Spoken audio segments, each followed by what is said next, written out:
संभल की मस्जिद में जो लोग कोर्ट को गए, वो कोर्ट में ये बोलकर गए कि हमको मस्जिद के अंदर जाने का परमिशन मिले।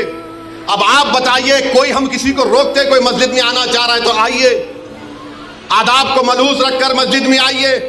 मगर प्रेयर यह है, मुतालिबा कोर्ट से कि अंदर आने का मौका मिले। और फाजिल जज साहब माशाल्लाह आर्डर दे दिए सर्वे का। माने कोर्ट मस्जिद संभल की मस्जिद चंदोसी मस्जिद से 45 किलोमीटर दूर है। 1.5 घंटे में आर्डर लेकर आ गए और वहां पर पुलिस मौजूद है। शाम में 6 बजे सर्वे होता है, फिर उसके बाद इतवार के दिन सर्वे होता है, और फिर जब दूसरा सर्वे जिसका कोई कानूनी मौक़िफ़ नहीं है सर्वे हुआ तो फायरिंग हुई।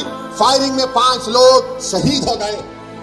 उसमें एक 17 साल का बच्चा जो प्लास्टिक के खिलौने बेचता था, उसके सीने पे गोली लग गई। 5 के 5 को, 4 को सीने पे गोली लगी, 1 को पीठ पर गोली लगी। और मारने वाले बोलते हम नहीं मारे, कट्टे से मारे। अरे क्या कोई अजिन्नात आके गोली मार के चले गए?